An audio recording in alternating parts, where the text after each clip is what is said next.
नमस्कार। आज हम बात करेंगे सूर्य देव के कुंडली के 6th हाउस के बारे में। इससे पहले हमने सूर्य देव के कुंडली के प्रथम भाव, जो कुंडली का तख्त स्थान है, वहां से लेकर कुंडली के 5th हाउस तक के बारे में, शुभ और अशुभ हालत के बारे में और साथ ही उनकी क्या रेमेडी और क्या प्रिकॉशन की जानी है, इनके बारे में चर्चा की। आज कुंडली के 6th हाउस, जहाँ पे सूर्य देव के लिए कहा गया है कि ऐसा व्यक्ति बहुत ज्यादा गुस्से वाला होता है पर दौलत से बेफिक्र, यानी कि ऐसे व्यक्ति दौलत की परवाह नहीं करता है। अब छठे घर, जहाँ पे सूर्य देव को सामान्यतः अच्छा नहीं कहा गया है, क्योंकि जब हमने कुंडली के प्रथम भाव लगन भाव में सूर्य देव के बारे में बताया था, तो हमने सूर्य देव से संबंधित जो बेसिक इंफॉर्मेशन है वो आपसे शेयर की थी। और कुंडली के 12 घरों में सामान्यतः सूर्य देव किन घरों में अच्छे माने गए हैं और कौन से ऐसे घर हैं जो खराब माने गए हैं, तो छठा घर भी उन्हीं में से एक है। अब छठे घर के सूर्य के लिए क्या कहा गया है? आग जला, दौलत से बेफिक्र और किस्मत का शाकिर। शाकिर मीन्स आभार मानने वाला, यानी कि आग जला यानी कि गुस्से वाला, और दौलत से बेफिक्र यानी कि दौलत की परवाह नहीं होगी, और किस्मत का शाकिर यानी कि किस्मत का आभार प्रकट करने वाला, कि वो ईश्वर के हमेशा उसके मुंह से आप ऐसे शब्द सुनेंगे, ईश्वर ने जो दिया है बहुत अच्छा है। तो सामान्यतः अगर सूर्य देव छठे घर में शुभ हालात में है तो क्या कहा गया है? अब मंगल 4 होता हुआ भी बद नहीं होगा या मांगलिक या मंदा नहीं होगा। अगर छठे घर में सूर्य देव हैं तो कुंडली के अंदर मंगल 4th हाउस कौन सा है? ये देखिए, आपको मैं पहले भी एक्सप्लेन कर चुका हूं कि आपने केवल हाउसेस को ध्यान देना है।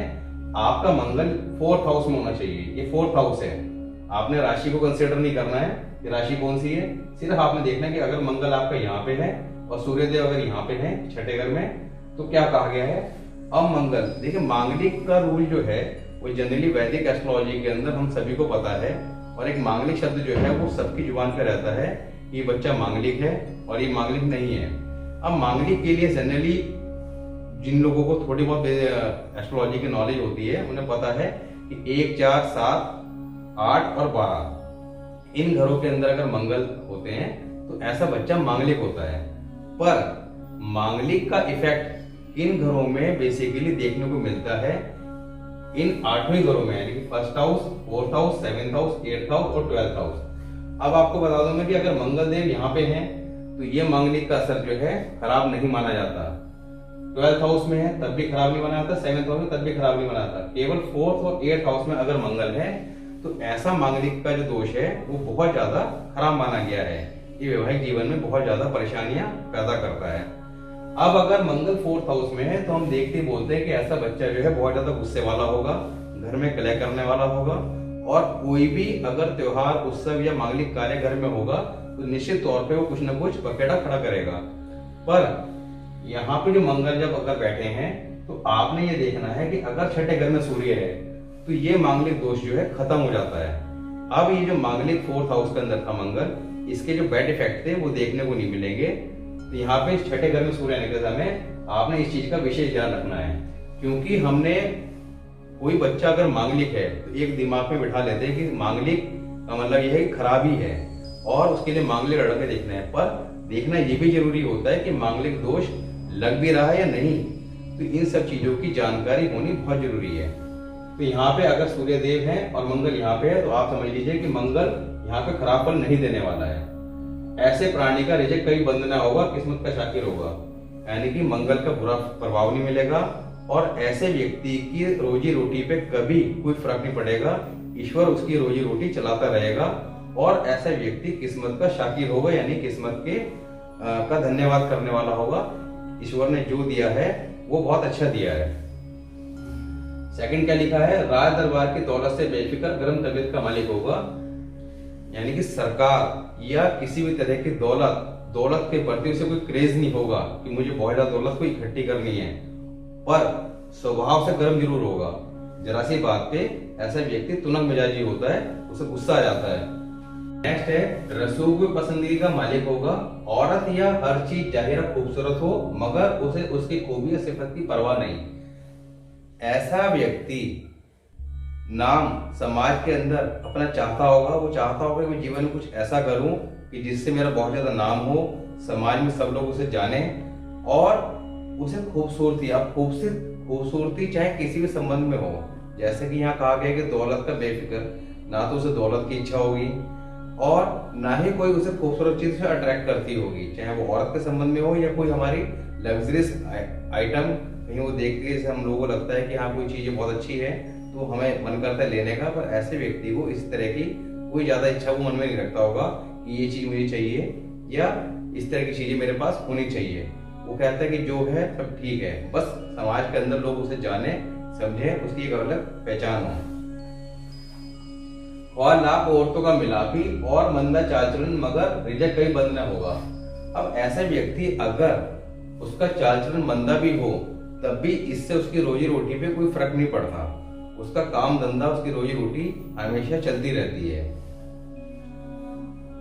राय दरबार का असर व ताल्लुक उम्दा होगा। अगर ऐसे व्यक्ति राय दरबार के साथ जुड़कर कोई कार्य करे, राय दरबार में सरकार के साथ, किसी सरकारी संस्था के साथ, किसी सरकारी डिपार्टमेंट के साथ अगर किसी तरह का वो कोई कार्य करता है, ठेकेदारी के या और कोई कार्य, तो वहां से उसके लाभ ही प्राप्त होगा। पैदाइश अमूमन नान के घर या जद्दी घर से बाहर होगी। ऐसे व्यक्ति की पैदाइश जो है वो या तो नाना के घर होती है या उसके जो बाप दादा घर होता है, जद्दी घर होता है, उससे बाहर होती है। पैदाइश के वक्त वालदानी हालत अच्छी न भी हो मगर उसके औलाद की पैदाइश के दिन से हालत अच्छे शुरू हो जाएंगे। ऐसे व्यक्ति के पैदाइश के वक्त अगर उसके परिवार की हालत अच्छी भी ना भी हो, पर ऐसे व्यक्ति के जिस दिन से लड़का पैदा हो जाएगा, जब भी उसके लड़का पैदा होगा उस दिन से उसका भाग्योदय निश्चित तौर पे होगा।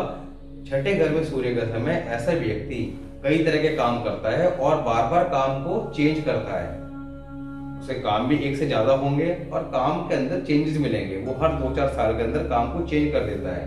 पर जिस दिन से उसके यहाँ लड़का पैदा हो जाता है तो उसका भाग्योदय माना गया है। और ऐसा व्यक्ति लड़का पैदा होने के बाद अगर कोई काम करता है तो उस काम के अंदर फिर चेंजेस जल्दी से नहीं आते, उस काम को वो स्टेबिलिटी आ जाती है उस काम में। और कोई भी काम करेगा अगर लड़का पैदा होने के बाद जब वो कोई भी काम करेगा तो उस काम में उसे निश्चित तौर पर वो लाभ कमाएगा ही कमाएगा। नेक्स्ट है सेकंड हाउस में।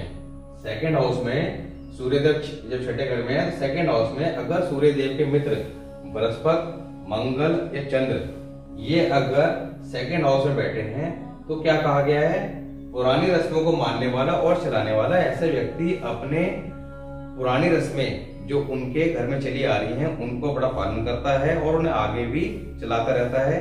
और ऐसे व्यक्ति के जो दामाद है, जो उसकी बेटी का पति दामाद बनता है, उसके लिए भी इस तरह का योग बड़ा शुभ फलदायक होता है। उसके दामाद को भी आर्थिक सहायता प्राप्त होती रहती है किसी न किसी कारण से।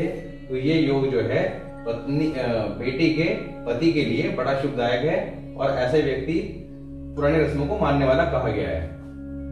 नेक्स्ट जो है वो है केतु 1 या 7 में या वर्षफल में एक साथ में आ जाए। अब जन्म पत्री के अंदर केतु अगर कुंडली के फर्स्ट भाव में है या 7th हाउस में, फर्स्ट हाउस या 7th हाउस, तो देखिए लास्ट वीडियो में मैंने आपको बताया था कि कुंडली के अंदर जब केतु फर्स्ट हाउस में होगा तो सूर्य कुंडली के 12 ही घरों में कहीं भी हो, कैसी भी स्थिति में हो, खराब से खराब स्थिति में हो, पर वो फल उच्च के ही देगा। आप ये चेक कीजिएगा, अगर आपके घर में किसी कुंडली के अंदर सूर्य तुला राशि में है, तुला राशि में सूर्य देव नीच के कहे जाते हैं, तो आपको अगर किसी ने कहा होगा कि सूर्य आपके नीच के हैं और सरकारी, अगर सूर्य नीच के हैं तो सरकारी नौकरी के योग नहीं है, सरकार संबंधी कोई भी आप काम करते हैं तो उसमें नुकसान है। पर आप चेक कीजिएगा जिसके कुंडली के अंदर केतु प्रथम भाव में है या मंगल छठे घर में, ये मैंने लास्ट वीडियो में बताया था, ऐसी स्थिति में सूर्य कुंडली में कहीं भी हो, शनि के घर में हो, शनि के राशि में हो, तुला राशि में हो, किसी भी राशि में कहीं भी कैसा भी हो, वो उच्च के ही फल देगा। और ऐसा व्यक्ति सरकारी अधिकारी देखने को मिल सकता है या अगर वो सरकार से संबंध में कोई काम करता है तो वहां से काफी लाभ कमा रहा होगा। तो क्या कहा गया है कि केतु अगर फर्स्ट या सेवेंथ में हो तो यहाँ सूर्य का फल अच्छा हो जाएगा और केतु का खुद का फल भी अच्छा होगा। तो कहा गया कि लड़का जरूर होगा और कायम होगा। ऐसे व्यक्ति के लड़का निश्चित तौर पर देखने को मिलेगा, बेशक कुंडली के अंदर और कैसे भी योग बैठे हों, क्योंकि जैसे और वीडियोस में मैंने बताया था कि इस कंडीशन में लड़का नहीं होगा, इस कंडीशन में लड़का नहीं होगा, वो किसी भी तरह के योग कुंडली में पड़े हों जो ये बताते हो कि आपके लड़के का योग नहीं है, पर अगर केतु फर्स्ट हाउस में है या सेवेंथ हाउस में और सूर्य छठे घर में है तो निश्चित तौर पर लड़का होगा और कायम होगा। कायम मींस लंबी उम्र होगी उसकी लड़के की, किसी तरह की कोई दिक्कत लड़के के संबंध में नहीं आएगी। और राज दरबार उम्दा, जब सूर्य अच्छा होगा तो राज दरबार उम्दा ना, सरकार संबंध में कोई भी कार्य करते हैं आप तो वहां से आपको काफी सफलता मिलेगी, काफी धन आप कमा सकते हैं। ये कंडीशन मैंने आपको बताई जब वो लगन कुंडली के अंदर फर्स्ट हाउस में सेवेंथ हाउस में हो। या वर्षफल, अब वर्षफल के बारे में आपको पहले भी एक्सप्लेन किया है कि वर्षफल आपके जन्मदिन से शुरू होकर अगले जन्मदिन तक चलता है, यानी कि जब आपका जन्मदिन आता है तो वो साल कैसा रहेगा आपके लिए, इसके लिए हम वर्षफल को स्टडी करते हैं। वर्षफल के अनुसार कुंडली में ग्रह आपके कैसे बैठे हों, मान लो कोई ग्रह कुंडली के अंदर बहुत अच्छी कंडीशन में है, वो आपको पूरी लाइफ जो है अपने टाइम पीरियड पे बड़ा शुभ फल देगा, पर वर्षफल में जब वो खराब आएगा तो खराब फल देखने को मिलेंगे। और कोई ग्रह अगर कुंडली के अंदर बहुत खराब कंडीशन में है पर जब वो वर्षफल के अंदर किसी अच्छे हाउस के अंदर मूव करेगा तो निश्चित तौर पे आपको उसके संबंध में अच्छे फल देखने को मिलेंगे। तो यहाँ पे केतु अगर आपकी कुंडली के अंदर पहले घर या सातवें घर में नहीं है, पर अगर वर्षफल के अंदर सूर्य छठे घर में और सूर्य लगन कुंडली में छठे घर में ही है, केतु जो है वो फर्स्ट हाउस में या सेवेंथ हाउस में आ जाता है वर्षफल में, तो उस साल अगर आप सरकार के संबंध में इसी तरह का कोई प्रयास कर रहे हैं या कोई आपका काम अटका हुआ है तो आप देखेंगे कि उस काम के अंदर आपको सफलता मिलेगी और वो काम आपका सहजता के साथ हो जाएगा। अशुभ हालत में पहला रूल है पश्चिम की दीवार तोड़कर रोशनी करे या जिद्दी हो। देखिए जिसके छठे घर में सूर्य है उसे स्वभाव से जिद्दी नहीं रहना है, ये प्रिकॉशन है। अगर वो जिद्दी रहता है तो यहाँ बैठे सूर्य देव बहुत ज्यादा अशुभ फल देना शुरू कर देंगे, या अगर वो अपने घर की पश्चिम दिशा की दीवार तोड़कर रोशनी करता है तो ऐसे में छठे घर के सूर्य का फल बहुत ज्यादा अशुभ हो जाएगा। ये जो पश्चिम की दीवार तोड़कर रोशनी करना, ये बेसिकली लाल किताब के वास्तु का एक रूल है। लाल किताब का वास्तु जो है अपने आप में बड़ा यूनिक टॉपिक है और इसे हम आगे आने वाली वीडियो में डिस्कस करेंगे क्योंकि काफी लेंथी टॉपिक है। और इसके अकॉर्डिंग आप देखेंगे कि जब आपके घर में वास्तु दोष बैठा होगा तो आप कुंडली के अंदर कितनी भी रेमेडी कर लीजिएगा आपको लाभ नहीं दिखेगा जब तक कि आप उस वास्तु को ठीक नहीं कर पाएंगे। और आपको उस वास्तु को ठीक करने के लिए क्या करना है, कौन सी रेमेडी है, उस सब कुछ डिस्कस किया जाएगा। फिलहाल हम बात करते हैं अगर पश्चिम की दीवार तोड़कर रोशनी करे या जिद्दी हो तो सूरज की आग उसके घर में जिस्म को जला देगी और औलाद को मंदा असर। तब यहाँ खराब जो सूर्य है वो उसके घर के सुख को, उसकी सेहत को और उसकी औलाद सब पे मंदा असर डालेंगे, यानी कि बहुत ज्यादा अशुभ स्थिति कही गई है। खान नंबर 2 खाली हो। अब अगर खान नंबर 2 खाली है और यहाँ पे छठे घर में सूर्य है तो क्या कहा गया है, देखिए अगर खान नंबर 2 खाली है और छठे घर में सूर्य है, वैसे तो अगर सूर्य अच्छी कंडीशन में है तो 22वें वर्ष में ऐसे व्यक्ति को सरकारी नौकरी के योग बनते हैं और वो निश्चित तौर पर सरकारी नौकरी प्राप्त करता है। पर यहाँ पे एक रूल ये है कि अगर सेकंड हाउस खाली है तो ऐसे में पिता या पुत्र दोनों में से एक को ही सरकारी नौकरी मिलेगी। अगर उसके पिता पहले सरकारी नौकरी में है, रिटायर नहीं हुए हैं, तो उसके सरकारी नौकरी के योग बनते दिखेंगे पर सरकारी नौकरी मिलेगी नहीं। और अगर गलती से उसे सरकारी नौकरी मिल जाती है तो वो उस शहर में नहीं रहेगा, यानी कि बाप बेटे दोनों एक शहर में सरकारी नौकरी नहीं कर सकते। वैसे तो दोनों में से किसी एक के पास ही सरकारी नौकरी रहेगी। अगर पिता सरकारी नौकरी में है तो निश्चित तौर पर आप देखेंगे कि ऐसा व्यक्ति को सरकारी नौकरी लगते लगते रह जाएगी, किसी न किसी कारण से मिलेगी नहीं, और गलती से मिल गई तो वो शहर से दूर जाके सरकारी नौकरी करेगा। पिता की सेहतमंदी, अब पिता की सेहत के लिए भी यहाँ पे अगर सेकंड हाउस खाली है तो अच्छा नहीं कहा गया है। मंदी का देखिए सूर्य के जो वर्ष हैं वो है 5.5, 11 वर्ष और 21 से 22। अब 5.5 वर्ष में जब यानी कि जिसकी कुंडली है उसकी जब 5.5 वर्ष की उम्र होगी, 11 वर्ष की उम्र होगी या 22 वर्ष की उम्र होगी, इन उम्र के अंदर उसके पिता की सेहत पर बहुत बुरा अशुभ प्रभाव देखने को मिलेगा। ऐसे में ऐसे व्यक्ति को क्या चाहिए कि वो धर्म स्थान पे, मंदिर में कुछ ना कुछ देता रहे, जैसे चावल है, दूध है, चने की दाल है, मीठा है, कुछ भी जो है आपका उसके जो मित्र ग्रह हैं उनसे संबंधित चीजें धर्म स्थान पे अगर देता रहेगा, और विशेषकर इन सालों में, तो उसके पिता के लिए ये बड़ा शुभ रहेगा। चंद्रमा अगर कुंडली के अंदर खराब है, अब चंद्रमा जो है जनरली कहाँ खराब है? 8वें घर में, 12वें घर में, 10वें घर में, 11वें घर में, या और किसी कंडीशन से चंद्रमा अगर खराब हो रहा है, और पापी ग्रह है राहु, केतु, शनि 5th हाउस में है। कुंडली के 5th हाउस जो सूर्य का अपना पक्का घर है, इसके मालिक है सूर्यदेव, यहाँ पे अगर पापी ग्रह आ जाते हैं और चंद्रमा कुंडली में 8वें, 12 में, 10 में, 11 में, स्पेशली 8 में 12 के लिए कहा गया है, या कुंडली में कहीं भी खराब है, तो क्या कहा है कि 11 या 21 से 22 वर्ष बहुत खराब। ऐसे जातक के लिए, खुद के लिए 21 से 22 वर्ष की जो एज है उसकी, और 11 वर्ष की उम्र, ये काफी ज्यादा खराब रहने वाली है। ऐसे में आप चेक करेंगे कि अगर ये स्थिति बन रही है तो 21 से 22 वर्ष की उम्र में कहीं ना कहीं उसे अशुभ स्थितियां फेस करनी पड़ेगी। शनि 12 में, अब शनि अगर 12th हाउस में आ जाए और सूर्यदेव यहाँ पे हैं, तो यहाँ पे 6ठे घर से सूर्यदेव की दृष्टि जाएगी 12th हाउस पे, यानी कि शनि पर। ये शनि के ऊपर दृष्टि जाएगी तो शनि के फल को खराब करेंगे, और यहाँ पे शनि का फल जब खराब होता है तो शनि का फल खराब नहीं होता, क्योंकि शनि क्या है? सूर्य के पुत्र। यहाँ पे बलि दी जाती है शुक्र की।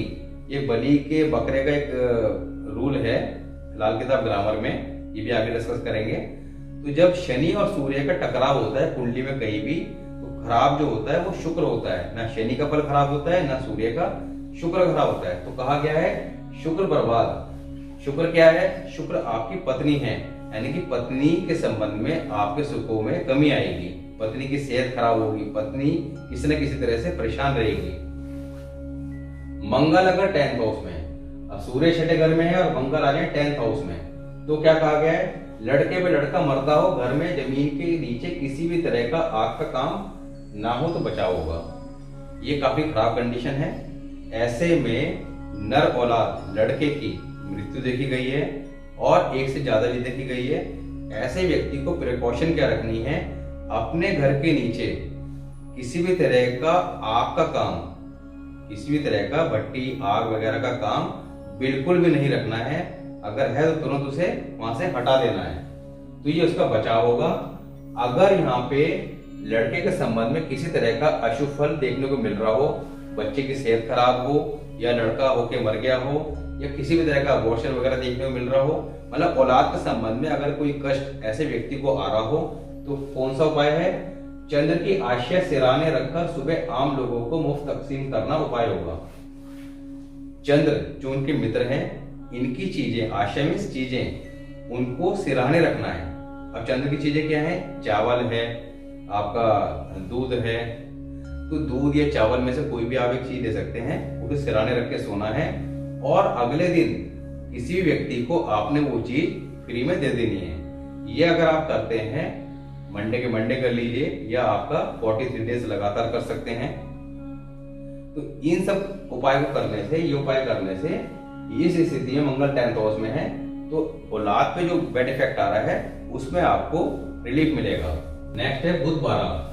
अब बुध जब 12वें घर में होंगे तो क्या कहा गया है? देखिए 12वें घर में बुध जो है वो काफी खराब फल देते हैं, क्योंकि 6ठे घर में सूर्य, उनकी दृष्टि जाती है 12th हाउस में, और वैसे भी 12वें घर के बुध को बहुत ज्यादा खराब माना गया है। जब बुध का टॉपिक आएगा तो उसे डिटेल में हम बात करेंगे। फिलहाल 12वें घर में जब बुध है तो क्या कहा गया है? राज दरबार गर्द। अब ऐसे व्यक्ति को राज दरबार यानी कि सरकार के संबंध में काफी परेशानियां देखने को मिलती हैं। किसी न किसी तरह की समस्या सरकार से ऐसे व्यक्ति को आती रहती हैं, और बीपी की समस्या, यानी कि बीपी की समस्या भी ऐसे व्यक्ति को जरूर होती है, जिस कारण उसकी सेहत काफी खराब रहती है। Rahu Shani 1st house. अब कुंडली के 1st हाउस, जहाँ पे सूर्य कुछ के होते हैं, बहुत शुभ माने जाते हैं और सूर्य का पक्का घर है, यहाँ पे अगर उनके दुश्मन ग्रह राहु आ जाए तो वो सूर्य को ग्रहण लगा देंगे, शनि आ जाए तो भी सूर्य को खराब करेंगे, क्योंकि शनि जो है 1st हाउस में आके खुद नीच के हो जाते हैं, जहाँ पे सूर्य कुछ के होते हैं। तो कहा गया है, या वर्ष फल में आ जाए, कुंडली के अंदर राहु या शनि वैसे कहीं और बैठे हों, अगर वो वर्षफल के अंदर ग्रह मूव करते रहते हैं, तो वर्षफल के अंदर अगर वो फर्स्ट हाउस में आ जाए राहु या शनि में से, या कुंडली के अंदर अगर फर्स्ट हाउस में हो राहु या शनि दोनों में से कोई एक, तो किस्मत को ग्रहण, हर तरफ मंदी, काफी खराब स्थिति है। ऐसे व्यक्ति को हर तरह की आर्थिक संकट का सामना करना पड़ता है, जीवन में बहुत ज्यादा संघर्ष देखने को मिलता है, समझ नहीं आता क्या करें और क्या ना करें, उसका जीवन बहुत ज्यादा परेशानियों से भरा हुआ होता है। अब ये स्थिति ठीक कब होती है? ये स्थिति वर्षफल के अंदर अगर केतु फर्स्ट हाउस में आ जाए या सेवेंथ हाउस में आ जाए, तो ऐसी स्थिति को आप में सुधार देख सकते हैं। या 45 से 48 वर्ष की उम्र के बाद, 48 वर्ष की उम्र के बाद ऐसे व्यक्ति को ये जो ग्रहण की समस्या है इससे छुटकारा मिलता है। या उसकी औलाद, जब उसके लड़का पैदा हो जाए तो उसके बाद स्थिति में कुछ सुधार देखने को मिलता है। राहु सेकंड और शनि 8। अब राहु अगर सेकंड हाउस में और शनि जो है 8th हाउस में आ जाए, तब भी सूर्य ग्रहण और मंदी हालत स्थिति कही गई है। ये स्थिति भी सेम जो आपको बताइए फर्स्ट हाउस वाली इसी तरह रहेगी कि सूर्य ग्रहण लग जाएगा, हर तरह से दिक्कत परेशानी सब कुछ ऐसे व्यक्ति के साथ देखने को मिलेगा। अब यहाँ पे क्या करना है? रेमेडी क्या है? बहुत अच्छी रेमेडी है।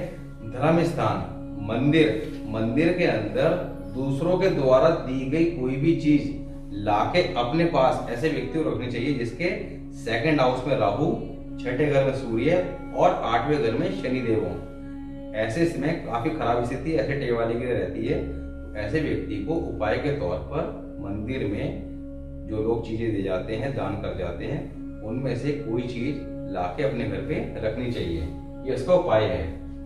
अब चंद्रमा अगर 12th हाउस में आ जाए, 12th हाउस के अंदर चंद्रमा को बहुत खराब माना गया है, राहु फर्स्ट हाउस में और केतु 7th हाउस में।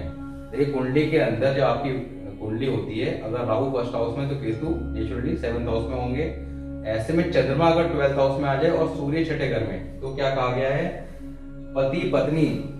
पति पत्नी दोनों में से कोई एक या दोनों काने हो सकते हैं, यानी कि उनकी एक आंख में खराबी मिल सकती है। या तो दोनों की आंख में खराबी होगी या किसी एक ही में, पर खराबी देखने को मिलेगी अगर चंद्रमा 12th हाउस में और राहु फर्स्ट हाउस में आते हैं। पैदाइश जद्दी घर से बाहर होगी, यानी कि जो उनके बाप दादा का स्थान होगा, शहर होगा, उससे बाहर होगी, या नानके घर होगी। अब यहाँ पे ये हमने बात करी अशुभ हालत के बारे में। अब अगर औलाद या खुद की सेहत के संबंध में व्यक्ति छठे घर में जब सूर्य है, ऐसे में अगर ऐसे व्यक्ति की सेहत खराब रह रही हो या उसकी औलाद की सेहत खराब हो, औलाद के संबंध में अशुभ फल मिल रहे हो, तो क्या रेमेडी बताई गई है? बंदरों को गुड़ खिलाना। बंदरों को गुड़ खिलाने से यहाँ पे छठे घर के सूर्य को शुभ किया जा सकता है। या भूरी चींटियों को आप गेहूं डाल सकते हैं या बाजरा डालें। गेहूं बाजरा में से कुछ भी डाल सकते हैं, दोनों डाल सकते हैं। या बंदरों को गुड़ खिलाने से छठे घर में जिसके सूर्य है वो उसके अगर अशुभ फल मिल रहे हैं तो उनको शुभ करके अच्छे फल प्राप्त कर सकता है। अगर छठे घर में सूर्य खराब हो रहे हैं किसी तरह से और सरकार के संबंध में परेशानी आ रही है, सरकार से कुछ ना कुछ नोटिस आ रहे हैं, किसी तरह की परेशानी आ रही है, काम धंधा अगर आप वहां कर रहे हैं, समस्या आ रही है, तो आपने क्या करना है? चांदी की डिब्बी, अब चांदी की डिब्बी लेनी है, चकोर, गोल नहीं लेनी है, चकोर डिब्बी लेनी है, स्क्वायर। उसके अंदर दरिया का पानी यानी कि किसी भी नहर का पानी भरकर अपने घर में रखना है। इससे जो सरकारी कामों के संबंध में आपको दिक्कतें आ रही हैं वो ठीक होगी। या आपको रात के खाने के बाद, जब रात का भोजन हमारे यहाँ बन जाता है, उसके बाद जब गैस बंद करते हैं, तो जब गैस बंद करते हैं तो उस गैस को आपने दूध की छींटे मार के बंद करना है। अगर आप ये करते हैं, ये दरिया का पानी चांदी की डब्बी में डाल के रखते हैं, तो इससे सरकार के संबंध में जो परेशानियां आ रही होंगी उनमें आपको राहत मिलेगी। तो आज हमने बात करी छठे घर में सूर्य के संबंध में। अब नेक्स्ट वीडियो में बात करेंगे 7th हाउस, जो हमारे व्यापार का है, पार्टनरशिप का है, हमारे गृहस्थ जीवन का है, जहाँ पे सूर्य देव को अच्छा नहीं माना गया है, क्योंकि सूर्य क्या है? आग है, और ये शुक्र का घर है जो उनके दुश्मन ग्रह हैं। तो अपने शत्रु ग्रह के अंदर बैठ के सूर्यदेव अशुभ फल देते हैं, क्योंकि 7 नंबर की राशि कालपुरुष कुंडली के हिसाब से यहाँ कौन सी आती है, 7 नंबर की राशि। 7 नंबर की राशि में सूर्यदेव हो जाते हैं नीच के। आपकी कुंडली में यहाँ पे कोई भी राशि हो, आपने उसे नहीं देखना है, आपने सिर्फ देखना है 7th हाउस में अगर सूर्यदेव आते हैं तो वहां पे वो नीच के हो जाएंगे, अपने शत्रु ग्रह के घर में आ जाएंगे, तो काफी खराब फल देते हैं। तो कौन सी ऐसी स्थिति है जिसमें वो शुभ फल भी दे सकते हैं, इसके बारे में चर्चा करेंगे।